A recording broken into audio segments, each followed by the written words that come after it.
we're here on the first episode of Creative Perception, where your reality, your dreams, your inspirations can come to fruition.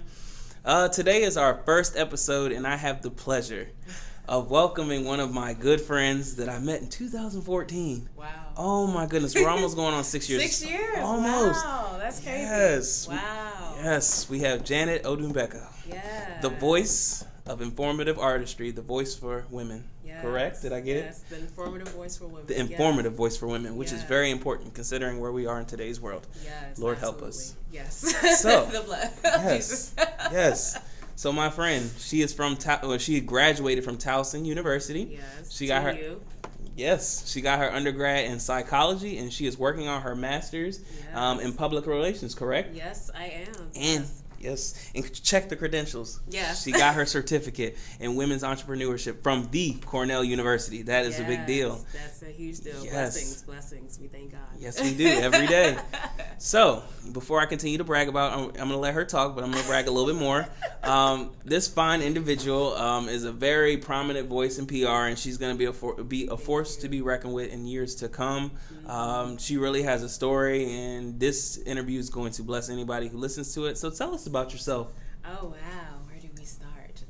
So I am a fellow DC native representing for the District of Columbia. All right, the city. The city. Grew up in PG County, Pretty Girl County, and I started off in higher education. As you know, that's how we met. Yes.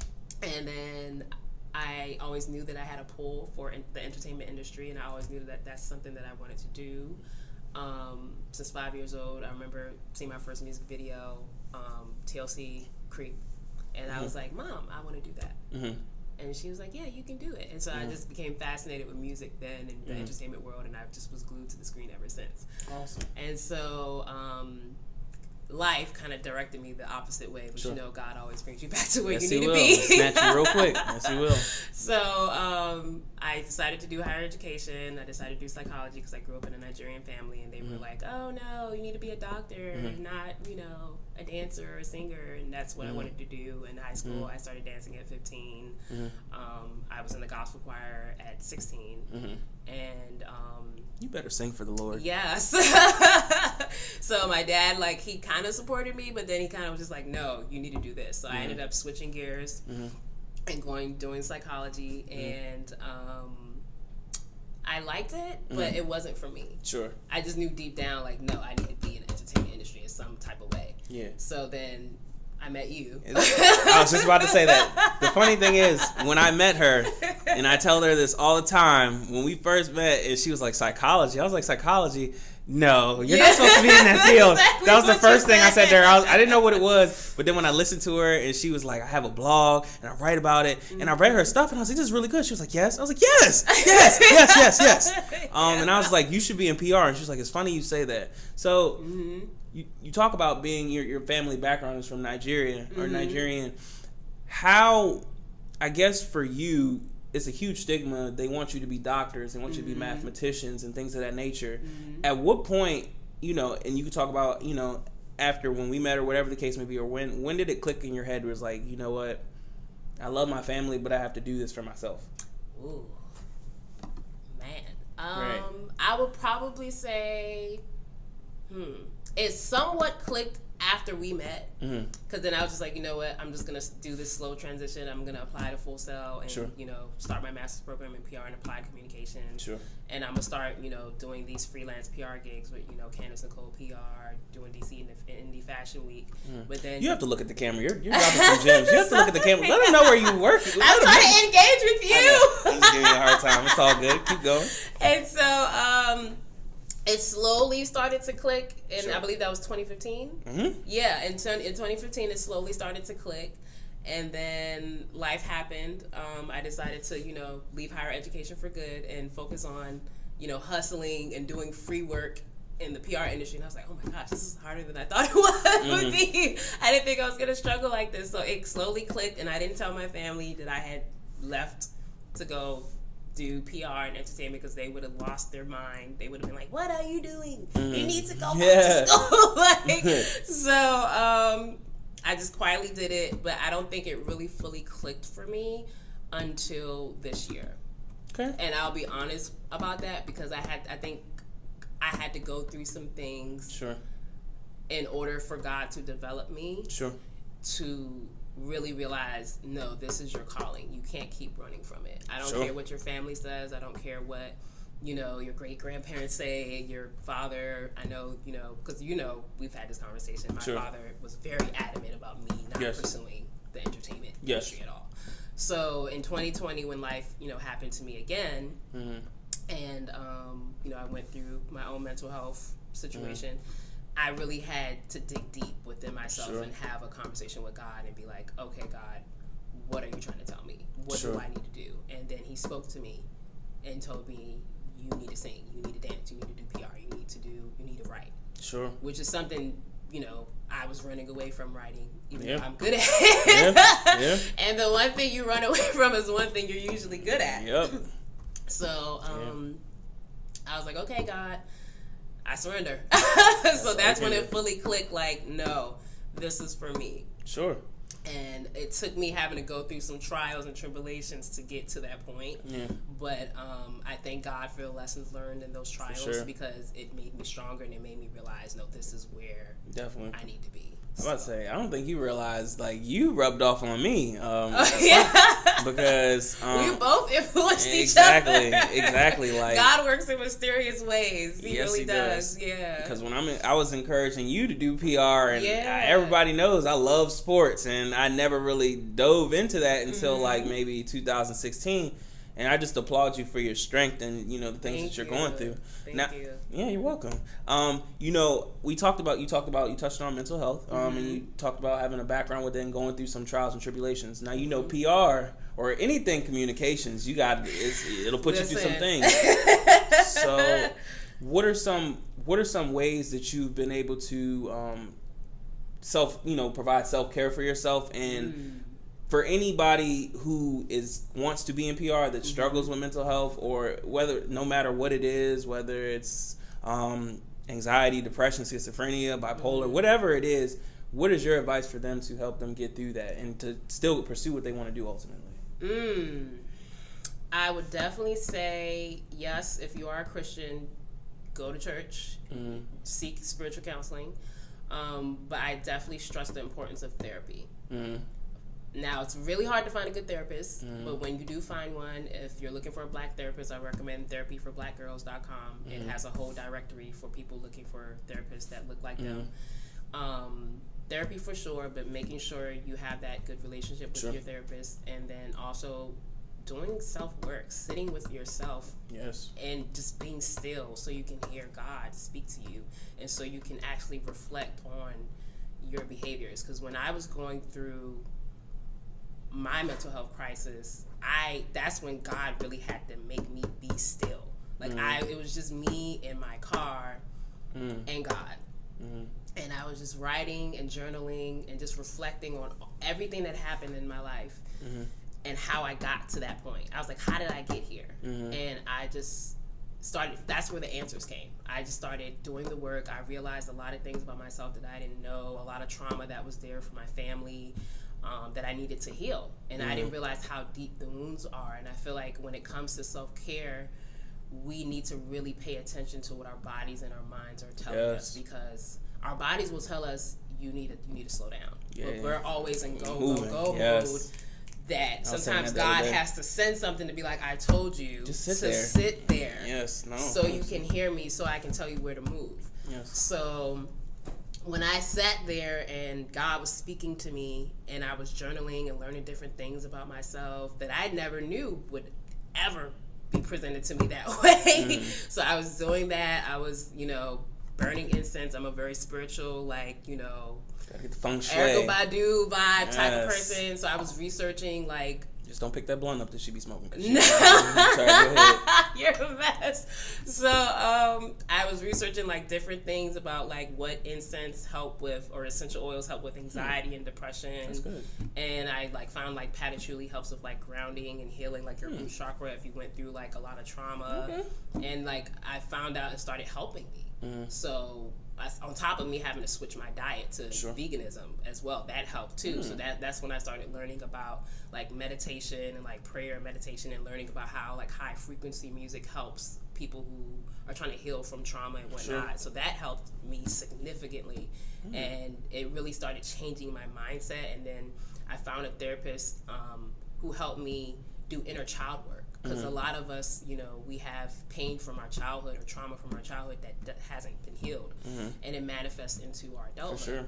So when I did the inner child work, which this is I think it's a very critical point of self-care, it really released some emotions that were there for years.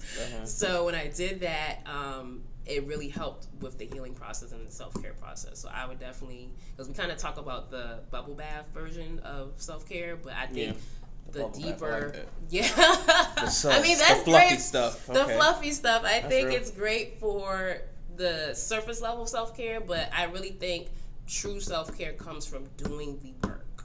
I agree. Like the self-work, the inner reflection, reflecting, being introspective, and going within. Because I feel like we get so caught up in the world that we're not being still so we can do the work and hear God speak to us. I like that.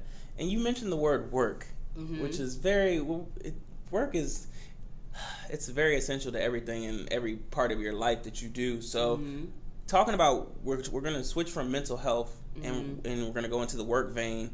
You're in public. You're a PR specialist. I am. You're a star. You're an up and coming star. So tell me what obstacles you face as an African woman in America and just in general in PR. Like, what are some obstacles that you had to overcome and that you're still working through to let them know that you're here? Because it is a male dominated arena, but women are taking over. Women are taking over. Well, y'all actually already have taken over. It's just the execs. I feel like the exec higher level is male dominated, but like if you're talking about mid level and down, it's mostly women.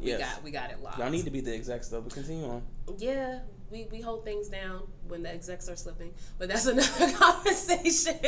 You heard it here first. I feel like as an African woman in the PR industry, you just really gotta network, and you really gotta be discerning about who you work with. Janet, I need you to do the people a favor. Please explain what networking is, because in 2019 we have lost the concept of networking. Please tell me. Like, you have to network. You have to not only get the business card, but you have to be like, hey, I met you at know this event. Follow up. I would like to get some coffee for an event. Let's meet up. Let's have a phone call, because I'll have people reach out to me on LinkedIn and they'll just be like, oh, hi, thanks for connecting, and then that's it.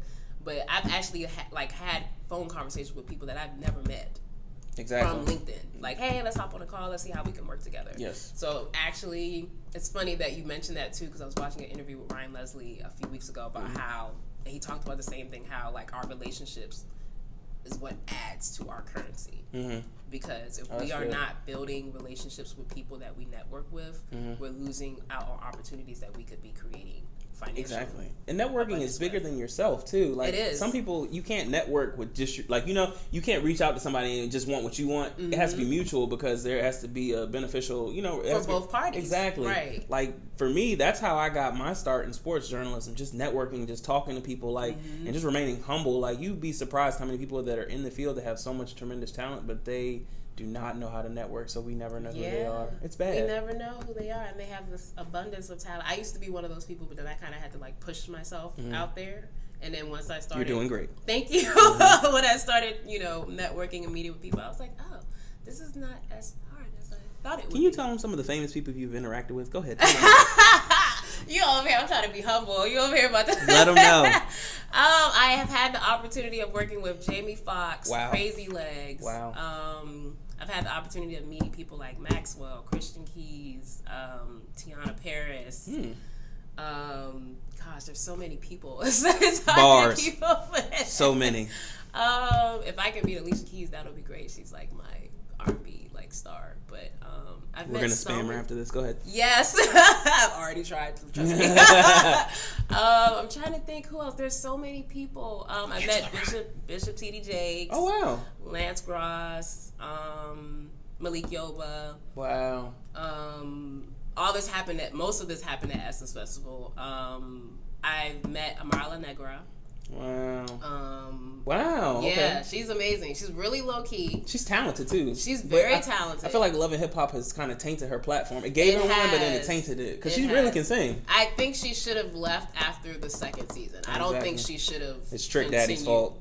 You always gotta mess up the bag. Go ahead. We're not gonna go there. Another story. He's actually supposed to be on radio soon, but with Trina. But yeah, okay. That's gonna be an interesting little situation. Who else have I met? It's so many people. I'm trying to think. There's just like so many different celebrities. Like it's like a blur because like when you meet them, I met Dougie Fresh. Wow. He was really nice. Did he beatbox on spot? No. I was like, can I have a picture with you? He was like, come on. I was like, oh, he's so nice. I met him. Who else did I meet that was like the sweetest? Oh, Morris Chestnut. Wow. Yeah, I met him backstage. He was Can't nice. watch a movie without my mom making inappropriate comments. Continue on.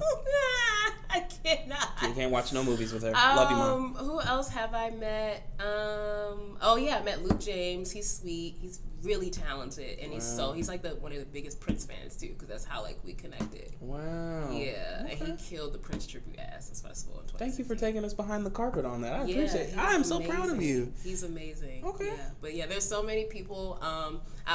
I believe in like divine connections, and I feel like God placed me in those rooms for a reason. Yeah, to let you know that's where you're supposed to be. Yeah, that was like pieces of the confirmation coming together over the last like 4 or 5 years of my career after I made the switch. The crazy thing is, for us, it seems like a lot of time. For him, it's like a second. Like, right, I got you. He snaps his finger and it's like, I got you. It's cool. To me, God talks to me in a PG accent. I tell everybody this. Like, he be like, son, chill out. Like, I got you. Just sit in the corner, Slim. I got you. That's too funny. Yeah. So, all right. So, you're in PR. One thing that a lot of people don't understand about communication, especially PR and journalism, there's a lot of freelancing that goes with it. And you have your own business. Tell us about it. Yes, Informative Artistry is actually being rebranded into a multimedia platform because I blog, I do a lot of entertainment stuff on the side, but the heart of it is event marketing. Event PR, because I love doing events. That's your passion. That's my passion. Gotcha. I thrive in that. I excel well in that, and I know how to work with celebrities behind the scenes. And I've had the opportunity of booking gigs, like, working for Hispanic Heritage Awards, which airs on PBS every October. And that's how I was able to meet Crazy Legs and work with him and meet Amara La Negra, who was the opening act for the show this year. And also, that's how I met Jamie Foxx, doing freelancing events, working with him and being able to be in the same room with him and Roland Martin. I forgot I met Roland Martin. That's your dog.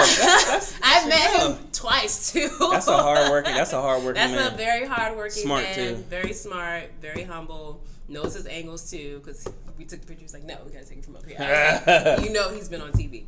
I saw Michael Eric Dyson, and I was too scared to say hi to him. And really? He's like a huge role model. The tea that I had to tell you about Melissa Ford had something to do with his wife, Marcia Dyson. Oh, no. Yes. Oh, no. Yeah, we'll talk about that offline. Okay. But, so with my Informative Artistry, it started off as a blog. Sure, I remember. Zach influenced. He was like, yeah, you should start a blog. And I was like, really? I don't know. Do it. He was like, just do it. And I was like, okay. So I had like the WordPress.blog, we don't got the domain yet. Yes. And I just started writing.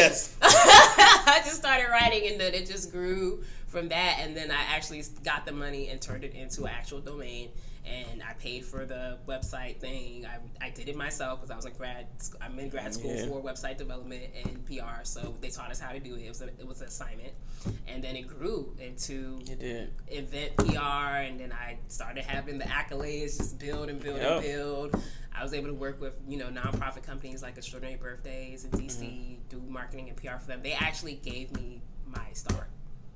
They were the first people who was like, you can intern for us for free so you can get your experience. So I thank them every day for that because that helped, along with having positive influence such as yourself, propel me into this career field. God is good. On now, yes, all the time. So let me ask this, because I do remember one of your pieces. It was about female veterans in the military being silenced. I'll never forget that piece. Oh, yeah. And you were like, you really like it? And I was like, yes. Like my mom was in the military. She was a commander, so I witnessed how she was treated. And that article really resonated with me. So my question for you is, for those who want to necessarily, I used to advise in the School of Global Journalism and Communication. A lot of students wanted to go straight to entertainment.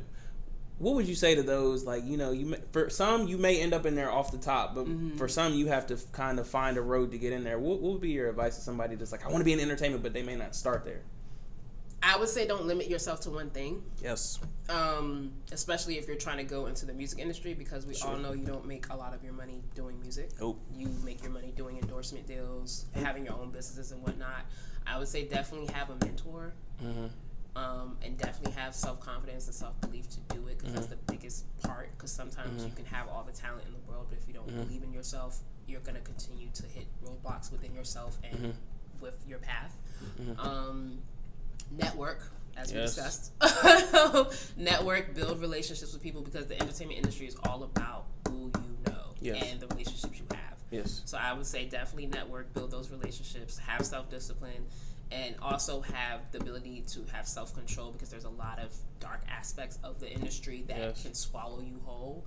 And if you're not strong in your foundation and your core is not in God or whoever you pray to, then you will get eaten up alive by the entertainment industry. That's knowledge right there. Yes. So I'm gonna go ahead and say this so everybody can know. And when you retweet this on your page, and your friends or non-friends that have done this, they could be mad at me.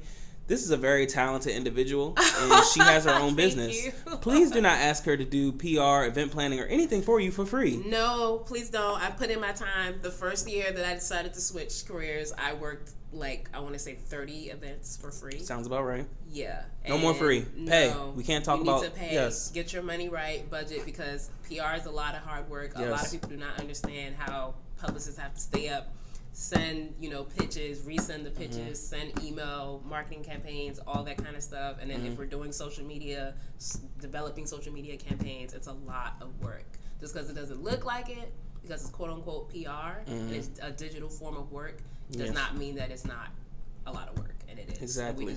All publicists deserve to be paid for their time spent. Exactly. They're trying to help you become a bigger person or bigger star or client than you already are. So. Okay, so we finished the first, I would say, a good majority of the first part of the interview. So now we have a little fun part. Oh, wow. So, at Creative Perception and Outlandish, but since it's Creative Perception, we have a section called Quick Strike. Oh, so, I like that. Yes. I always watch other interviews when they do it. I'm like, oh, yes, I would have answered it like that. Yes. So, as you probably already know, Quick Strike is a quick response to a question that I will ask you, and you have to give a, your quick response really quick, and then we'll move on. We'll do about 3 of these. And oh, my child. Oh no, it's okay. So for the first one, is love and hip hop ruining the African American or minority image? Ooh. I would say yes, because I remember when the show first started, and we used to have dialogues about this all the time. Yes. It wasn't as toxic, but that's because it was more real and it wasn't as scripted. Because now it's a straight people creating storylines just to get a bag. And we still don't know if Little Fizz has ever had a house. But anyway, go ahead. In my head, but I was just about to go there, but I digress. Anyways, I feel like it is toxic for the Black community because it perpetuates images of broken relationships and unhealthy love, whether for yourself or for whoever you're dating. And I feel like with the intel that I know about, I'm not gonna name my sources, but a lot of those people are only on that show and have fake storylines because they want a bag. Yeah, so all of it is people are watching this, they're consuming this, but they're not even realizing that these negative images of our community are not even real. It's all just for money. And, no shade to Mona Scott. She's trying to get her bag. I understand that. But, I guess at some point she's definitely going to have to look at herself in the mirror and be like, I kind of created a monster. Yeah. Right. So, interestingly enough, Jocelyn might be coming back to Love. Oh, gosh. All right. With that one, we're going to go ahead and transition. All right. For the second one, is R&B dead?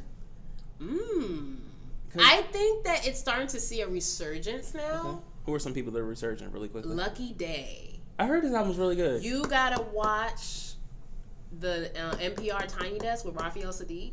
He did D'Angelo's part on Be Here, killed it. I was like, oh my gosh, she's freaking amazing. Lucky Day. Masego's good. He's like a musical musician. Like, he plays all types of instruments. He's like a little baby Prince. Okay. Masego's good. Summer Walker is good, but I noticed that some of her content is a little low vibrational. Like, she sings about things that are like, you should do better. Like, stop singing about toxic relationships because you're perpetuating that image to, again, like Love and Hip Hop, to your mass female audience, and they're going to tolerate toxic relationships because that's what you're perpetuating most of the time. Who else? Ari Lennox. I freaking love her. Yes. DC native. She sings from her heart. She's passionate. She also has anxiety too. So I kind of relate to her because I know she's singing from a place of pain sometimes. And she has one of the best R&B albums, if not the best R&B album this year. Gotcha. All right, you could play it all the way through. So those are my top picks. Obviously, Raphael Sadiq is back with his new album, which is great. He's doing music for Insecure, so he's always going to be an R&B genius regardless. I feel like I'm missing somebody. Mario. He's back now, Baltimore. Oh, he's back. Oh, okay. Yeah. Oh, yeah. He's about to come out with his second album. He just came out with Dance in Shadows last year. He was on the Millennium Tour. Yeah. B2K is not in the second one. Is that correct? No, B2K is not in the second one. Shout out to Little Fizz. He did ruin it. He ruined the bag. He ruined the bag. He did. If Immature can come, if they can overcome their stuff, y'all. Immature tried to come through the tour, but it got canceled because they didn't sell enough tickets. I did. It was on the radio. Okay, I'm not tripping. It was on the radio. Okay, I did hear that. I did hear that. It was so shady. Oh yes. Okay. They tried it, but All right, moving on. Blessings. Oh God. All right, so we're moving on to our next segment. It's called All Caps or No Caps. Interesting. I like this concept. Peep the wordplay. All right, I'm trying. Wordplay, all right. Wale. Wordplay. His album was really good, by the way. I heard it. I had a photo shoot last week, and the guy was playing the African. He was Nigerian. He was playing it, and I was like, "Yo, this is really good." It's not better than the mixtape more about his original more. Yeah, I don't think anything's gonna top more. It's about not. That should have been an album. That should have been an album. Like the album he made with Seinfeld should have been more about nothing. Exactly, but his production, his company, his label, whatever. Dummies. I don't know. They don't know how to manage. They messed up. I could have seen a whole tour about that, but anyway. Yeah. All right, so this section pretty much, if it's all caps, it's a lie. If it's no caps, it's the truth. Chris Brown is the king of R&B at this point in time. No cap. Okay, quick explanation, really quick. Why? Because he's more of a performer, not a vocalist. Okay. And I feel like if you're gonna be the king of R&B, you need to be able to vocally get. Oh, so you mean all caps? Well, yeah. Okay, caps, yes. Gotcha. So I think you need to be able to vocally get that out. May it be the cigarettes, Janet. May that be. He's also well. No, let me not put his business. All right. Well, what's her face? Toki already did that. Drugs are being consumed that is affecting him, but he's trying to numb his pain. Yeah. Because the industry is, like I said, it's a very dark place, and he got blackballed for the situation with Rihanna. Yes, he did. I remember that graffiti, right? It was graffiti. I was working at Walmart. He said I was working at Walmart. I remember that. And my friend Richard came all the way from Baltimore to buy Chris Brown's album, but that's neither here nor there. Wow. Okay, we respect it. But I think his pen game though is unmatched. Oh, that's why I feel like he will be the king of R&B in that regard because he can compose an R&B song like that. Yes, he can. Yeah. All right. So next one. Colin Kaepernick is starting to contradict his previous stance by the way he's responded to the NFL workout and things of that nature, and not speaking to the media. All caps. Okay, watch that real quick. When he did the NFL tryout, he got like really flustered and then he was trying to make it seem like, oh, the NFL was trying to trick me. Like he was kind of going up, and I never see him like that in that state. Yeah. So I feel like the situation triggered him because. Without me giving too much away, because I kind of know some behind the scenes stuff. His mask was starting to fall off. Yeah. Now, I'm not saying that his stance wasn't, genuine. Yeah, definitely. But I think now, especially since he got the Nike check and the NFL check, it's starting to look real sloppy. And it's not. It's like at this point, what's the goal? Because it's been how many years now? What? 5, 3 to 4? Yeah, 3 to 4 years. 4, yeah. 4, yeah. Going on 4. And there's still no resolve. after you got a check from Nike and the NFL. So a quick follow-up question. Is Jay-Z off the hook now? No, he's not. But Jay-Z's been a snake. Dame Ben told y'all that he's been a snake. Dame Dash made it clear. Man, Dame Dash, he might be going through it right now. Lee Daniels still owe him some money. But Dame Ben told y'all that he's been a snake. Like, and I have intel, too, that has confirmed this. But, I'm not going to discuss that. But he's been like, Jay-Z has always been about his bag. He said it in his rap. I'm a businessman. I'm a businessman. Man, okay? Yeah. Like, he's always been about his bag. He don't care about no black civil rights movement. He cares about his bag. Yeah. All right. So, again, today I had the pleasure of interviewing and talking to my good friend, Janet Odubeko. Yeah. And she is an amazing upcoming talent in the PR realm, and she will be here to stay. She also does event planning, web designing, entrepreneurship, social media, singing, dancing, all that. writing. Follow your passion. So if you could say one last thing, what would your words of encouragement really quickly be to the audience, especially the young women out there? To the young women, love yourself first. Yes. Heal whatever trauma or pain that you have, whether it be generational trauma or pain that was brought on from others, whether it be friendship trauma or relationship trauma. Spend time with yourself and truly get to know who you are. That's it. It sounds cliche, but it's really real. Like, just sit, meditate, write, journal. Be like, what do I like? What do I want to do? Really sit down and figure it out, and then go after it. And then also make sure you're spiritually grounded. Especially during these times right now, we're dealing with a lot of principalities. The president, 45 in office, acting crazy. There's a lot going on in the world right now, and I think a lot of people are spiritually awakening, which is a great thing. And it just further supports my point that being spiritually grounded, especially now, is more important now more than ever. So I definitely would recommend that. As far as business and entertainment goes, network, know what you want to do, put in the work, and also make sure that it's in alignment with God's will. So, all right. Yeah. Tell the people where they can follow you at. They can follow me at, because I have a new Instagram page now. Right. So I'm about to tell y'all as soon as I pull it up. Drum roll, please. As you can tell, it's 11:29 in the morning. It is Perky Beauty 07 for now, but say that one more time. Perky Beauty 07. It will be changing soon, so follow me before it changes. We have Twitter. We do have Twitter. It's Janet Artistry. Them emails where they can send inquiries and pay for their business services. Janet at informativeartistry.com. Website is www.informativeartistry.com. All right, thank y'all for listening. Again, my friend Janet. I hope you guys have an awesome weekend. Blessings to all. Yes, be blessed, be inspired, and look out for the next interview. Have a great day. Peace. See ya. You were with me, oh,